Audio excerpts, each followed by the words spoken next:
Before we get into today's show, let me tell you about the latest deal from Mike Lindell, MyPillow. Once again, the big box stores have canceled their orders simply because they don't agree with Mike Lindell's politics. They don't like it because he supports President Trump. Well, he's going to pass that savings on to you. No more middleman. And boy, does he have some great deals on the Giza Dream sheets and the Percal bed sheets. Listen to this. Giza Dream queen size, normally $139.98. Your wholesale price, $69.99 when you use promo code Joey. King size, only $79.99. The Percal queen size, normally $89.98. Your wholesale price, $29.98 when you use promo code Joey. Just call 1-800-893-4059 or go to MyPillow.com. Always use promo code Joey. Free shipping options available. This allotment's not going to last very long. When they're gone, they're gone. MyPillow.com, promo code Joey. Thanks for joining me in the PhD Weight Loss and Nutrition Studios. To lose weight for the last time, visit myphdweightloss.com. Welcome in on this Monday as we kick off another week. President Trump over the weekend warned of massive bloodshed if Hamas fails to agree to the peace deal hammered out with Israel. We'll have a complete update for you on what's happening in the Middle East. It was a weekend of violence all around the country. A former member of the Chicago Police Department was quoted by the media saying, "I've never been more embarrassed to be a former member of this department." Now, he's talking about federal agents who were pinned in by gangs in the Windy City and had called for backup, and the Chicago Police Department officials told local officers to stand down, not to assist these federal agents. Also, shootings at a South Carolina college and in Montgomery, Alabama, left multiple dead and others wounded.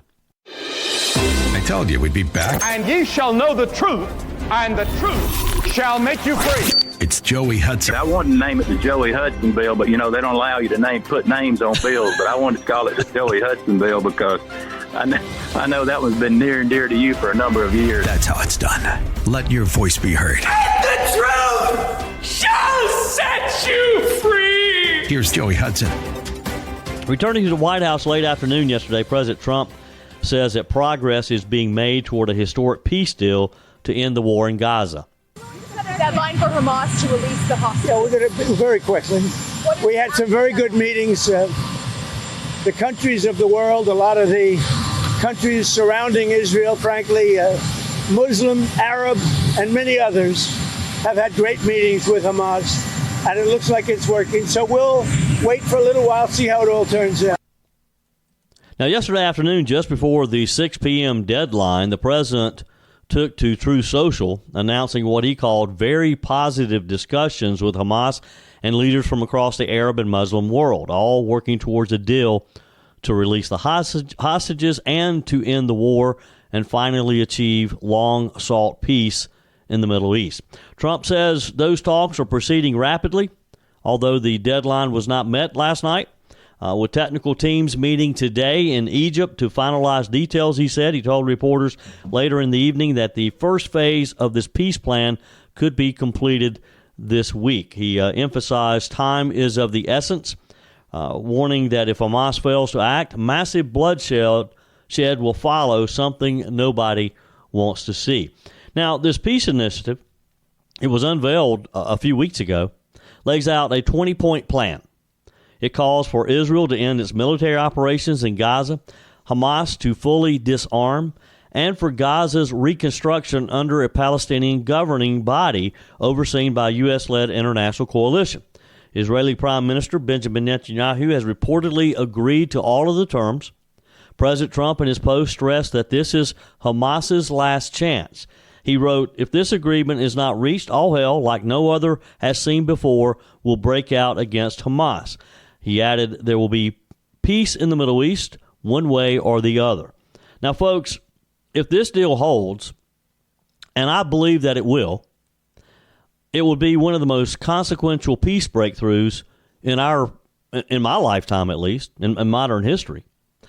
President Trump's approach echoes his peace through strength philosophy, warning Hamas of catastrophic consequences while also offering a pathway to stability and rebuilding, offering something that they can put their faith in. We've seen the president take on bold diplomatic efforts before, from the Abraham Accords to negotiations with North Korea, and this latest move shows his team believes pressure and opportunity can work hand in hand. We'll see. Hopefully we'll see maybe even today. Certainly this should be in action sometime this week. The clock is ticking, though, and I hope that Hamas understands that. I hope they understand that Donald Trump is just not bluffing here. President Trump says he's monitoring developments personally, and that teams, again, in Egypt and other parts of the world are working to make this happen. I mean, the stakes couldn't be higher for Israel, for Palestinian, and for the whole region, for the whole Middle East. If the deal succeeds, it could bring long-awaited relief to civilians caught in the crossfire. If it fails, the president has warned that the response will be swift and overwhelming. We just have to pray that it's upheld, and that those poor hostages who are coming up on 2 years will be acknowledging that anniversary in just a couple of days, actually tomorrow. And it's time for them to come home. It's time for them to be returned to their family. And that's what we have to work for. Now, stirring up national headlines, international headlines, I guess I should say, also is this nutcase climate activist Greta Thunberg. She now claims that she was mistreated in an Israeli jail following her detention aboard a Gaza-bound flotilla earlier this month. Now, this is a real simple message. Greta, if you weren't on the flotilla, you wouldn't have had to be worried about how they treated you in an Israeli jail. They warned you before coming. They warned you before setting sail that you'd be turned around, that you'd be detained. Now, according to reports from The Guardian, citing correspondence from the Swedish Foreign Ministry, Ms. Thunberg told officials she was held for hours on hard surfaces, denied adequate food and water, and even developed rashes she blames on bed bugs. Well, they weren't going to put you in a luxury hotel room for sure. Now, as you can imagine, the Israeli government's firing back, calling these claims brazen lies.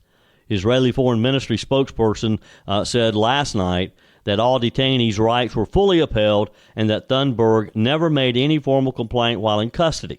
They called her story ludicrous and baseless, insisting detainees were given food, water, medical care, and access to legal counsel.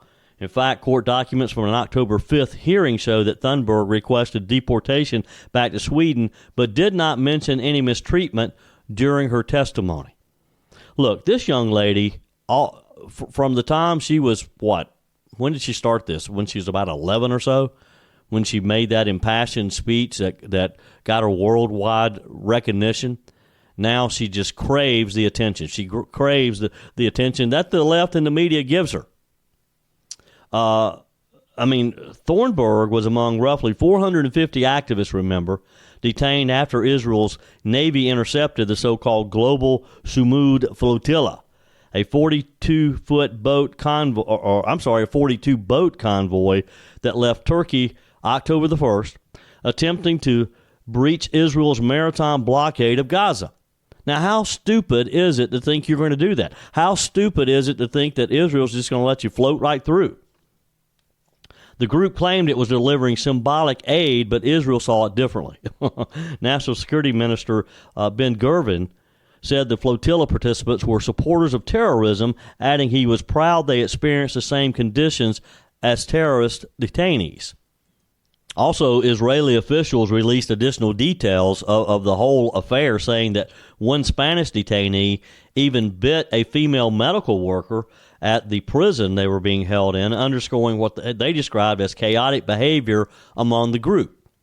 Well, you'd have to be, again, just an idiot if you're on any of those 42 boats and think that you're just going to let Israel's going to let you sail on through and go into Gaza. Now, supporters of Thunberg, they paint a different picture, as you can imagine.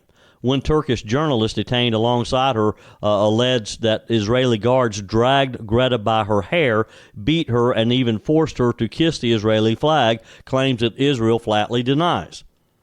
It's a very stark contrast on one hand, Greta Thunberg's team describing harsh treatment and unsanitary conditions. On the other, Israeli officials standing firm, saying none of it happened and that she's being used as a political pawn to stir outrage. Now, you tell me, which story do you believe?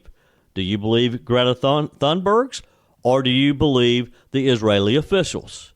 It's a pretty easy answer, isn't it? I mean, let's not forget, Thunberg's activism is taking an increasingly political turn over the years. She's been highly critical of Israel during the Gaza conflict, often accusing Western nations of complicity. The latest incident, whether exaggerated or not, plays directly into that narrative. It's time for her to be silenced and return to her country and leave Israel and the Gaza Strip. Leave them alone.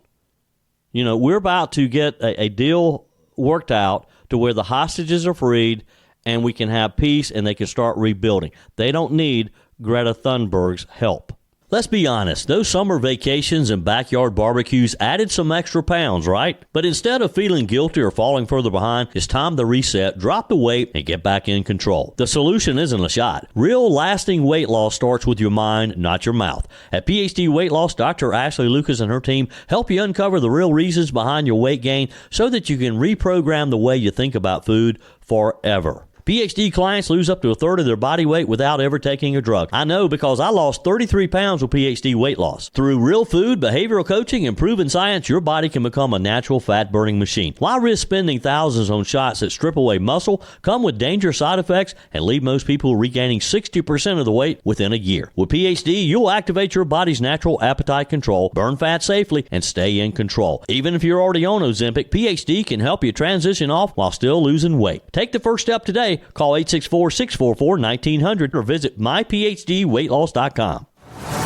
It was a violent weekend this past weekend with just horrendous violence in a lot of different cities around the country.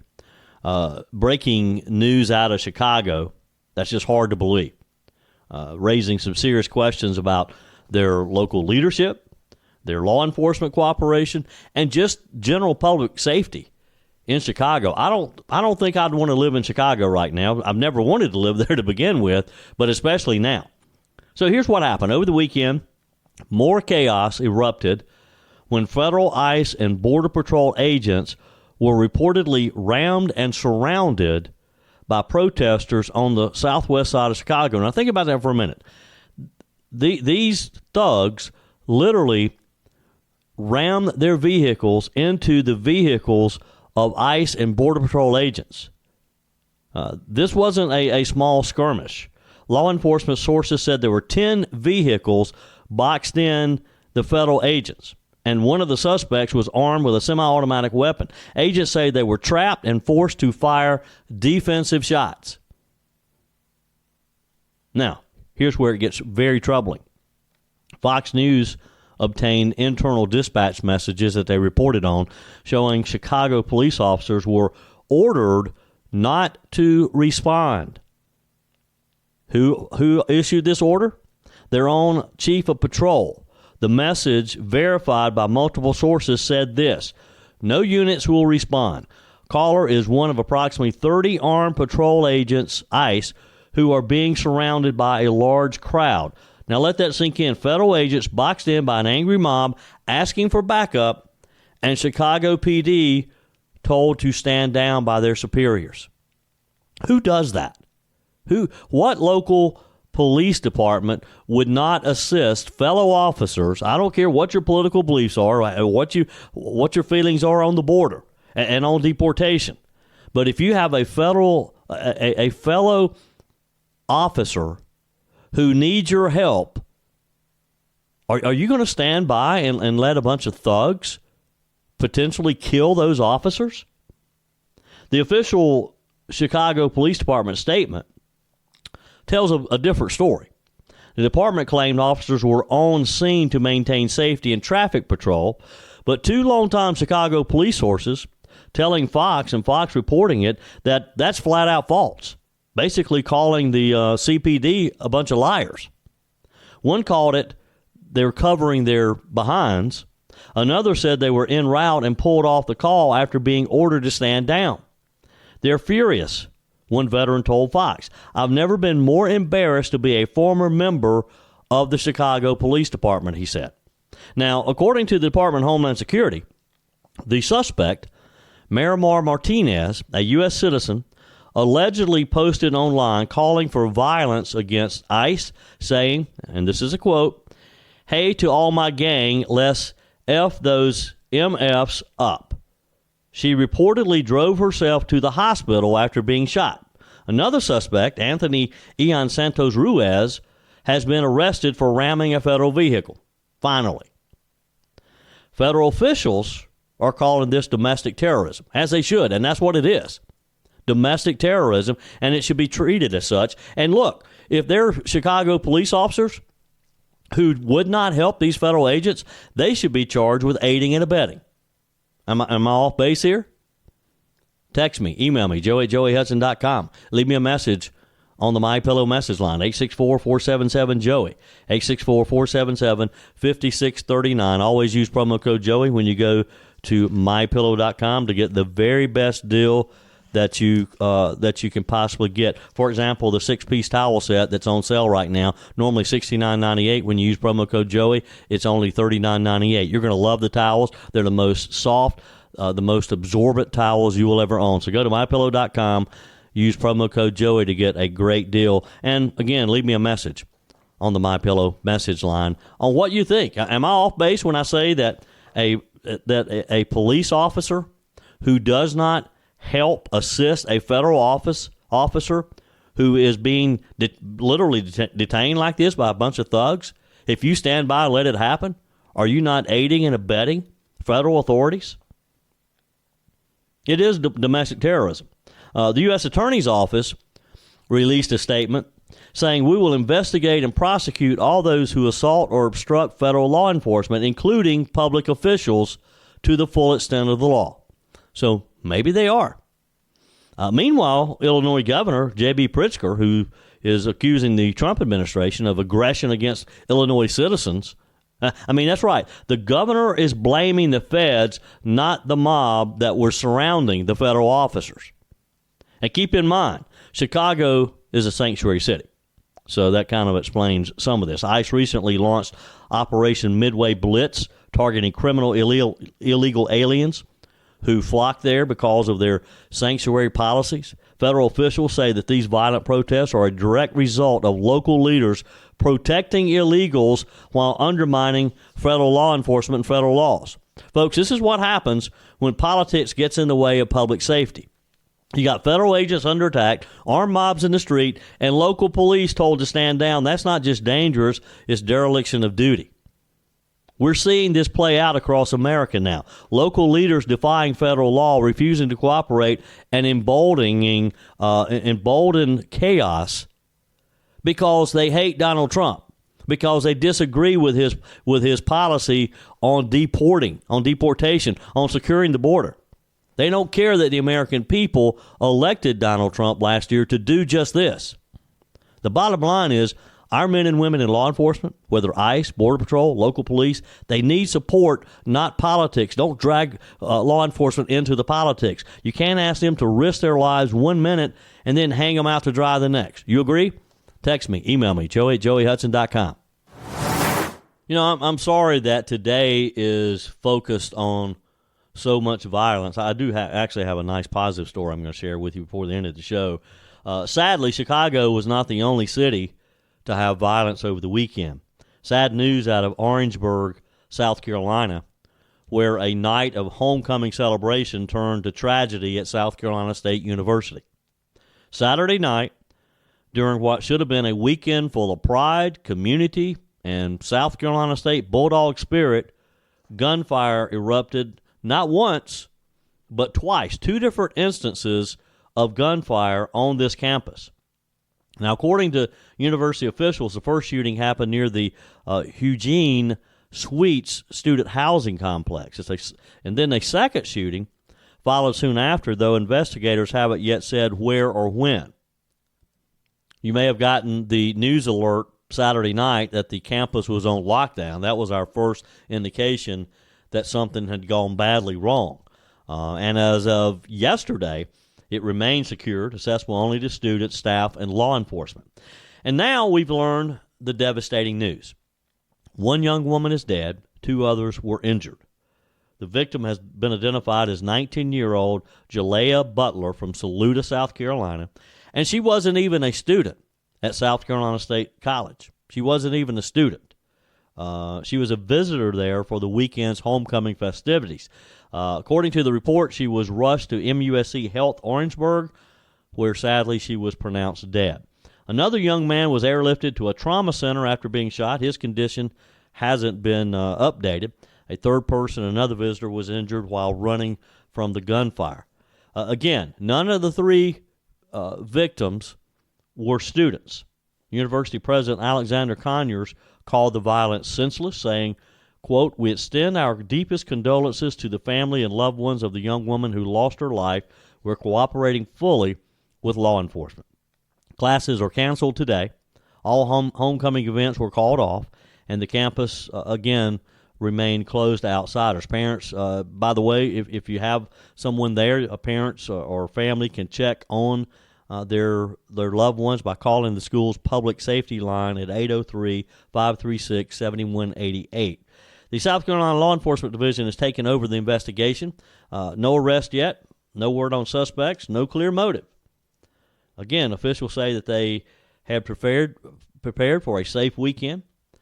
They had extra security, evidently, just because of the things that have happened over the last few weeks.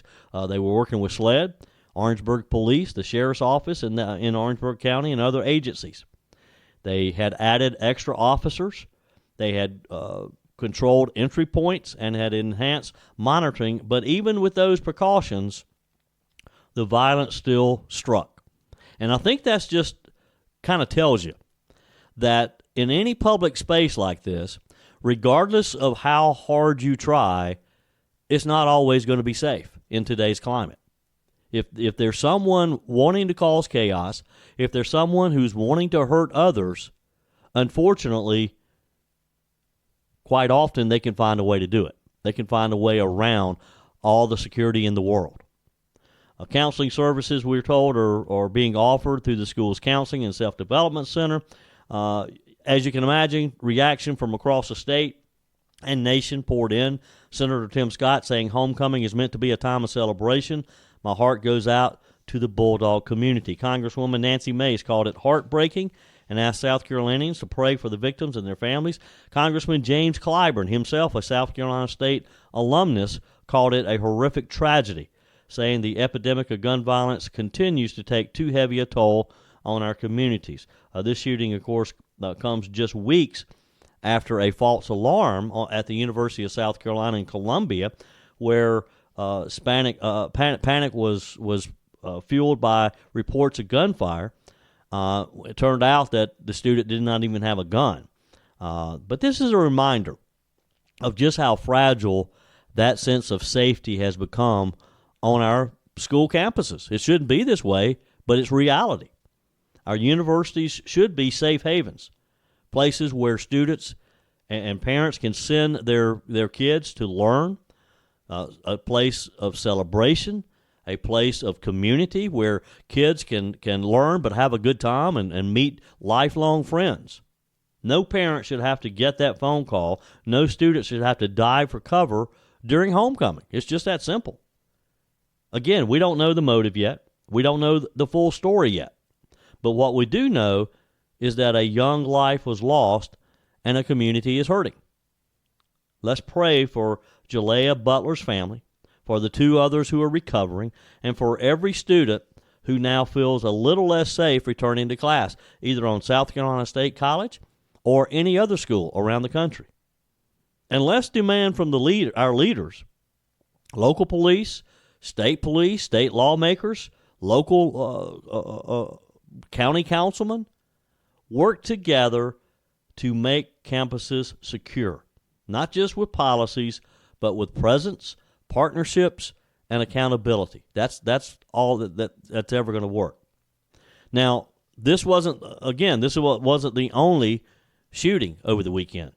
2 people were killed and 12 others wounded in Montgomery, Alabama, Saturday night, as two rival groups started indiscriminately spraying bullets at each other in the middle of a crowd in the state capital's downtown. I mean, it just seems crazy. Now, think about some of the innocent bystanders who are downtown in Montgomery just having a nice evening out, and suddenly gunshots erupt. Montgomery Police Department Chief James Grayboys said at a Sunday afternoon press conference that the shootout started as a result of an individual who we believe was targeted, prompting multiple people in the crowd to draw their own weapons and start firing. 7 of the victims are teenagers. 5 of those shot are facing life-threatening injuries, according to authorities. At least 2 victims in the shooting were armed. Grayboys said multiple calibers of ammo were used and that multiple weapons were recovered at the scene. Now, I got to ask you, when a group of teenagers are gathered together in downtown Montgomery, Alabama, and they all have guns like this, they didn't show up just to have fun. You agree? They showed up for trouble. I mean, why do a bunch of kids, teenagers, they're too young for their names to be released, so we're going to assume they're under 18. Why do a bunch of kids show up in a downtown anywhere that armed like this? It's crazy. The victims killed in the shooting have been identified as Jeremiah Morris, 17, and 43-year-old Shalonda Williams. The massacre happened in the city's busy tourist district downtown just after the football game between Tuskegee University and Morehouse College, 2 historically black universities in the state. Reed told reporters yesterday that the shooting had no connection to the football game. But it is kind of odd, isn't it, that we had a shooting at South Carolina State College, 2 shootings, an all-black or traditionally black college in South Carolina, and then you've got 2 historically black universities in the state of Alabama, and you've got shootings there as well. Evidently, this chaos escalated into a running gun battle that saw these kids whose weapons had very high-capacity magazines, they're reporting, firing wildly into a crowd, hitting bystanders. They didn't care who you were. I mean, this was just a horrendous act. Grayboy said that the department had been questioning multiple victims, and the very complex investigation is underway, including a mass assortment of local, state, and federal law enforcement agencies, including the FBI and ATF. He said this was very avoidable. The individuals responsible for this carried the weapons into the crowd. They could have walked away from what was happening, but they did not. Well, it's because they're a bunch of teenagers. And you know how teenagers are. Their pride gets in the way. Montgomery Mayor Stephen Reed, speaking forcefully at the press conference, said he and the council president contributed cash to bring the reward for tracking down those responsible to $50,000. Let's hope they catch them quickly, and that they throw the book at them, and that they're in jail for a long, long time. Your comments are welcome on the Furman Ford text line, 864-477-JOEY. That's 864-477-5639. Emails always welcome, joey@joeyhudson.com. Speaking of the Furman Ford text line, it's never been more important to support locally run businesses owned by people who actually live here in the upstate. Let me take a minute to talk with you about our friends at Furman Ford. If you're looking for a new vehicle, maybe a great pre-owned vehicle, one you can trust, or maybe you're looking to order that special vehicle. Either way, if you want a new one, a brand new one, or a pre-owned that you can trust, the folks at Furman Ford, they're there to help you. Their name is on the sign because their name is on the line, because every single transaction is important to them. Jim Furman, Matthew Furman. They do business the right way. When you stop by, when you give them a call, or maybe when you just send them a quick email, you're always going to have access to a member of the Furman Ford family. And by the way, they also offer great service, and you're not going to have to wait weeks and weeks to get it done. And you do not have had to purchase your vehicle at Furman Ford. Doesn't even have to be a Ford. They service all makes and models. Visit my friends at Furman Ford online at furmanford.com, furmanford.com. I do have one story for you today that doesn't involve violence, gunfire. And it's kind of a positive story in a way. It's about a California coffee shop owner who says that her business was flooded with righteous people. That's a quote from her. After coming under fire, she came under fire for supporting Charlie Kirk. Following the assassination of the Turning Point USA founder, Invita Cafe in Rancho Santa Fe, California, placed stickers on its coffee cups honoring Charlie Kirk. So you see, not everything in California is bad necessarily. Some of the response was. Owner Sarah DeLuca told Fox News that she didn't think twice about putting the stickers on the cups beginning the Friday after Charlie Kirk's death. She said, when Israel went to war, we put on Israel stickers and started to support some of the IDF. I would say that when I was like, let's be courageous. But with Charlie, we had hosted him. We had met him. We've met Erica, referring, of course, to Charlie Kirk's wife. DeLuca said she didn't even think it could be controversial. She said, maybe it's my ignorance. It didn't even cross my mind that somebody could have some sort of issue with somebody being murdered. Well, maybe she was a bit naive. DeLuca printed round white stickers with the words, "Thank you, Charlie Kirk. We love you," written on them. She went on to say, we've supported him for many, many years, but baristas told her the cafe's phones were ringing off the hook with people saying horrible and horrible things. We ended up having to shut down our Google page and Yelp page because we were getting an insane amount of one-star reviews, she said. And this is how the left does this. The left can attack your business with horrible reviews online that will try to run business away from you. And this is what they do. This was a concerted effort to try to shut her down because she supported Charlie Kirk. She said that what kept her calm was her San Diego community and her church, Awaken, which showed up a few days later, she said. DeLuca said her small boutique coffee shop was soon packed with people waiting 30 to 45 minutes in line. So see, I told you there was a positive aspect here. It was a bad story for her initially, but people rallied around her. People from church, people of faith who also supported Charlie Kirk's message thought, we can't let this business be closed by a bunch of lefties. DeLuca said her small boutique coffee shop just had more business than she had ever seen before. She said, we didn't have any haters show up. It was only the righteous showing up, just God-fearing people who are like, thank you for what you're doing. Charlie would be proud. And yes, he would. The support came from not just her community, but across the nation. Invita Cafe opened 9 years ago. It was inspired by DeLuca's Italian family. She said the idea was kind of to create a space where espresso is the magnet that unites people, and it brings the community together and brings traditions I grew up with here in California. She said that she believes God is all behind this. She said, this is insane, but I think Charlie would have been proud. So kudos to the community who rallied around this Christian woman to save her coffee shop. Now, meanwhile, you know, the big boy in the coffee business, Starbucks, has had instances to where they refused to even write Charlie's name on a cup of coffee. They've had some of their lefty baristas, probably some of their unionized baristas, who would refuse to write his name on a cup of coffee because they didn't like him. And people were ordering. Evidently, Charlie had a favorite Starbucks coffee that he always ordered. So what kind of response do they get? And this isn't just because of how they have treated some customers of Charlie's, but just how they treat people in general. Over 50 Starbucks locations in the New York City closed down quickly without warning, leaving both employees and landlords confused, according to the New York Post. Now, I'm sorry for those employees.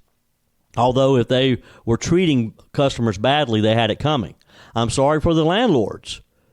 Being a landlord myself, having someone close business and moving out, I know how that feels. Here's what we know. Starbucks announced that over 400 stores would be closed in September, and they were. Included in those hundreds of stores were 54 Starbucks in New York City. This being reported on by the New York Post, of course. Not only have the coffee shops been closed, but they were closed with little to no notice to the landlords, according to some of the leasing agents. Newmark Retail Vice Chairman Jeffrey Roseman told the New York Post they literally put signs in windows overnight without telling us and their landlords and the building managers. There was no warning, no heads up. The company also failed to offer replacement jobs to city workers affected by the closures. The city's Fair Work Week law dictates that employees from closing stores must be offered a job at a location in the same borough. Of course, New York would have some type of law like that. Those employees are also entitled to first choice of any job openings in the vicinity of their original job, and there'll probably be lots of lawsuits filed, and I'm sure the union will get involved because I suspect all of the employees in New York Starbucks are probably unionized. And according to the Post story, of course, a letter was sent from New York City officials to Starbucks regarding the labor laws. DCWP Commissioner Vilda Vera Mayuga wrote in the letter, Starbucks appears poised to violate its legal obligations to employees in New York City locations. Starbucks has had until Friday to explain how it will comply with the city's labor laws. I have no idea what happened or if they reached out to the city of New York. Now, again, I hate for anybody to lose their job. I hate that these businesses close. I hate that the landlords are going to have to look for new tenants. But this is typical of a business who has no regard for all of their customers, who allows their employees to get so involved politically, and they wear it on their sleeves. It's the reason I stopped going to Starbucks. I used to love Starbucks. I used to go to Starbucks all the time. I haven't been in years, unless I have to. I mean, there's been occasion when I was traveling and Starbucks was the only choice in an airport. But Starbucks has just allowed their employees to become so politically involved. I mean, look at in South Carolina, we're not a union state. We have very few unions. But yet, remember all the ruckus when some of the employees of Starbucks and locally in the upstate of South Carolina were closed down for a day or two or whatever because they wanted to unionize.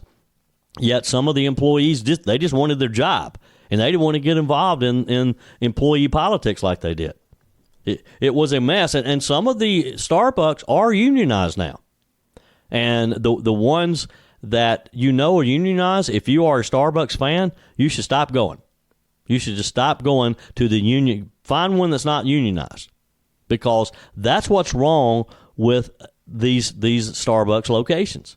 But it's just an example of you have this lady who's a locally owned coffee shop who is beloved by the community she serves, and that community's not going to let her suffer. Yet you got this big company that people just don't care because of their politics, and hey, they may close more stores before the end of the year. Love to get your feedback. You can text me. You can email me, joe@joeyhudson.com. You can leave me a message on the MyPillow message line, 864-477-JOEY, 864-477-5639. I love to get your messages.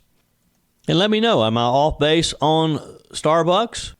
I mean, don't you think that we should just be able to get a good cup of coffee from a business and not have to worry about politics? Just be able to go to a coffee shop and talk with people and enjoy the fellowship. Sitting around a good cup of brew. But no, for some reason, the left has taken over Starbucks. And I'm sorry that they're having the stores closed, but when you allow this to happen, it's what happens to your business. That's it for today's show. Tara's up next, followed by Mike Gallagher. Mike's back in this week. Bill Frady, Charlie James, we're back again tomorrow at 5 a.m. for your first cup of coffee. Doesn't have to be a Starbucks. And more of Sunrise Carolina. Till then, folks, remember, God's got this. He's still in control. That's it for today's edition of Just the Truth. Thanks for joining me in the PhD Weight Loss Studios. To lose weight for the last time, visit myphdweightloss.com. If you haven't joined my mailing list yet, visit my website, joeyhudson.com. Click on the Connect with Joey button so that you can receive our emails and the most up-to-date news. Also, join me on my YouTube channel. Be sure and like, comment, and subscribe. Just search for Joey Hudson. As always, thanks for spending a few minutes of your day with me. Do me a favor and forward this episode to a few friends. Just click on the share button and send to your contacts. We need to to build an army of conservatives to win our country back, and we can do that by continuing to share the truth with our friends and family. Keep those comments coming via the Furman Ford text line 864-477-JOEY. Email to joey@joeyhudson.com, and I love your messages on the MyPillow message line. Again, that's 864-477-JOEY, 864-477-5639. Be sure and take advantage of the MyPillow special, just $14.88 on the standard MyPillows when you use promo code Joey. Order online at mypillow.com or call 800-893-4053. We're back again tomorrow and hope you'll plan to join us. Until then, remember, God's got this. He's still in control.